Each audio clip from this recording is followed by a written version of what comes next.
Hello, Auto World collectors. My channel is pretty much Auto World these days because they don't sell these in Asia, so I'm trying to get all the castings that I want while I'm here in the US.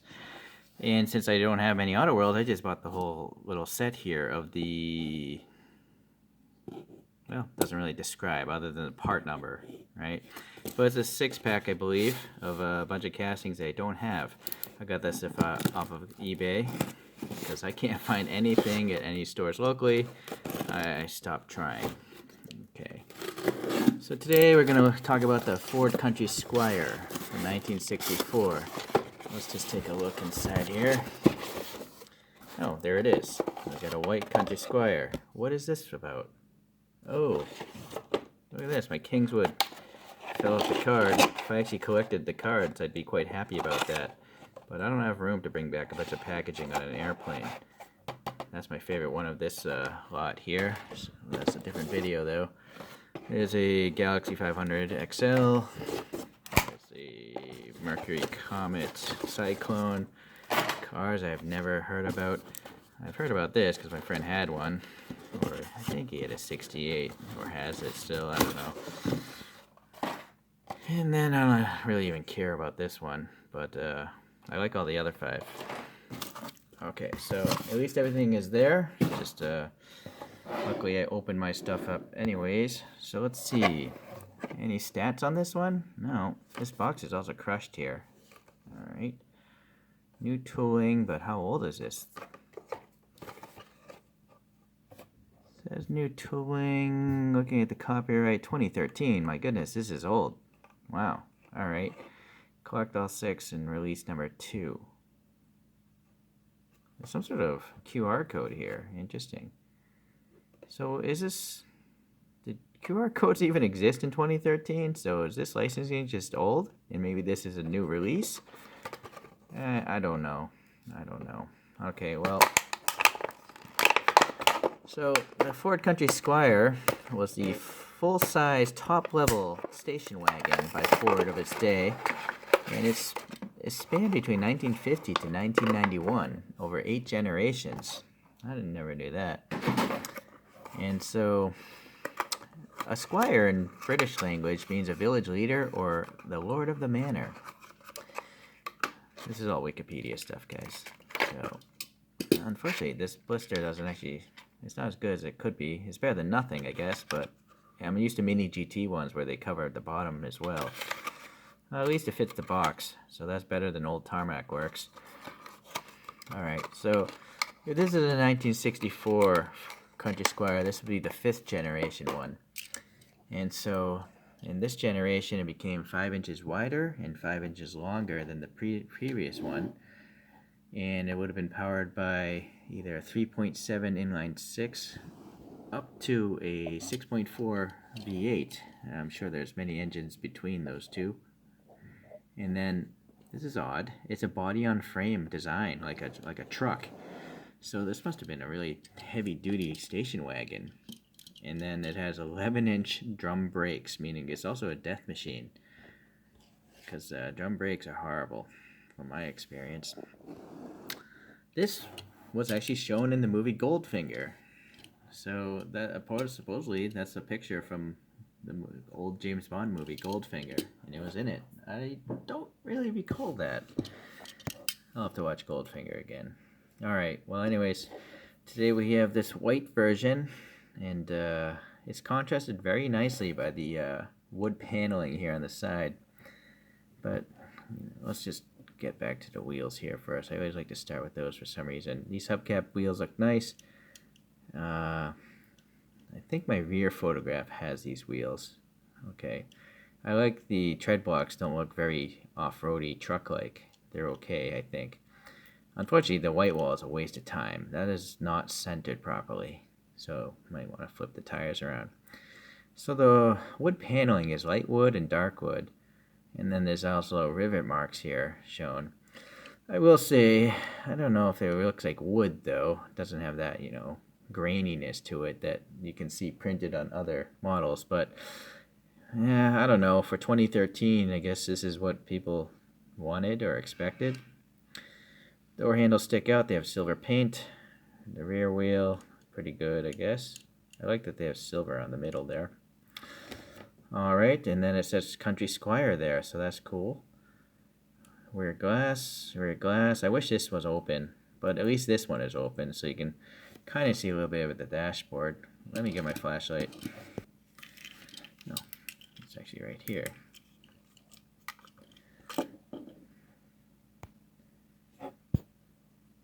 Yeah, you got some gauges kind of molded in there, radio controls.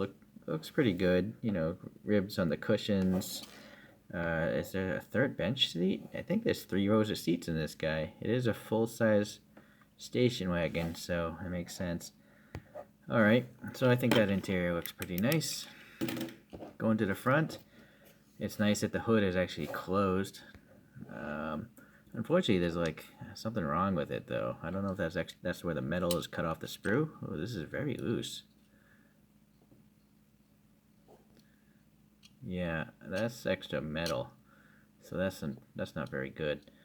Yeah, that's a lame engine. Not really liking that one so much. Yeah, that's lame. No, not really fun. Yeah, and that's pretty horrible too. That's not fun. Okay, but the Ford was printed nicely, and then we got stark white headlights. We got the nice grille here. And it's nice that the front license plate has something on it. This time Iowa, big wagon. We got some white here. Maybe those are the turn signals. Boy, that's an eyesore. It really is, this stuff right here. Okay, the bumpers are casted in. We got some wiper blades casted in, raised, painted silver. We have some ribbing here for the vents. Oddly, they're raised. They're not grooves, recessed. They're actually raised to ribs. So a different way to go. Interesting.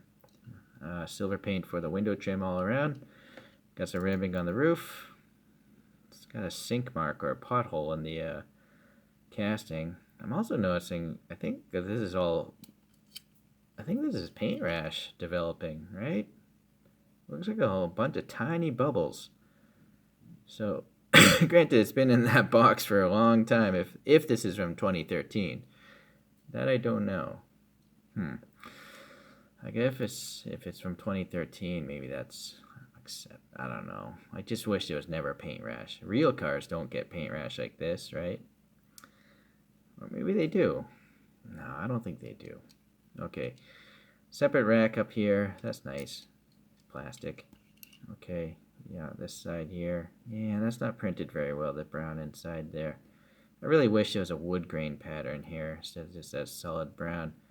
Fuel filler looks pretty good. Looks like there might be a lock on the door. Rolls well enough. Okay, license plate looks good. The paneling again is nice, two-tone. Ford was great. Country Squire looks pretty good, and then this badge looks good. It oddly looks like a Buick badge almost, or Alfa Romeo. I've never seen that before, but maybe it's a specific badge to the Country Squire.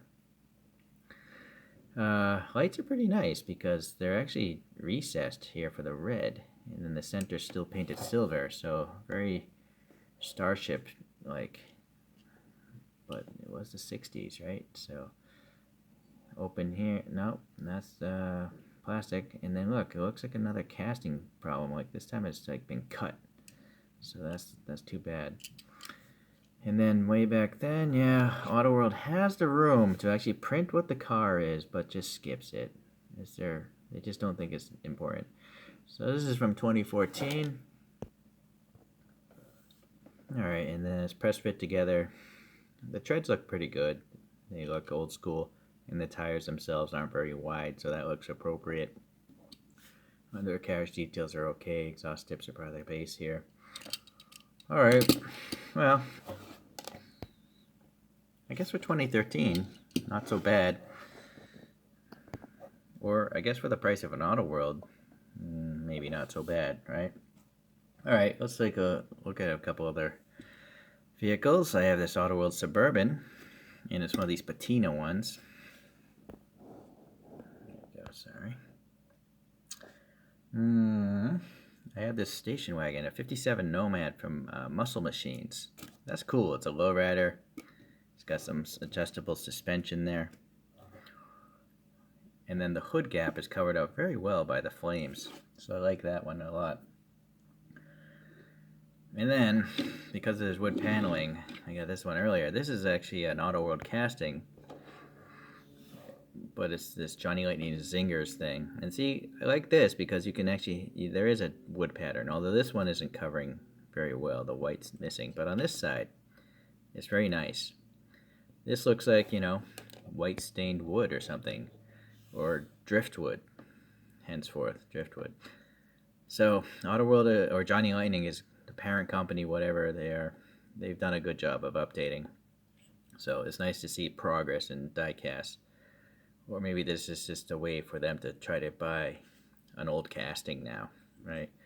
This one says 2021, right? So, who knows how many times they've used this casting. But, yeah, this is so ridiculous. Alright. I kind of like that there's no hood, though, because there's no panel gap. So, a bunch of wagons. Okay, let's get these guys away. Get the good old spins. Put in front of this photo. See, I think that photo has the same wheels, but it's hard to tell. Alright. Well, filling out my Auto World collection, and so I apologize for showing so many Auto Worlds, but again, once I go back to Asia, and I'll be back in October, you're not going to see many Auto World videos there. So the shipping just costs too much. And then I'll resume buying more like the import brands, you know, the Innos and all the other stuff. Alright, thanks for watching today. I'll see you in the next Auto World video. You know I got at least 5 more coming. Alright, bye.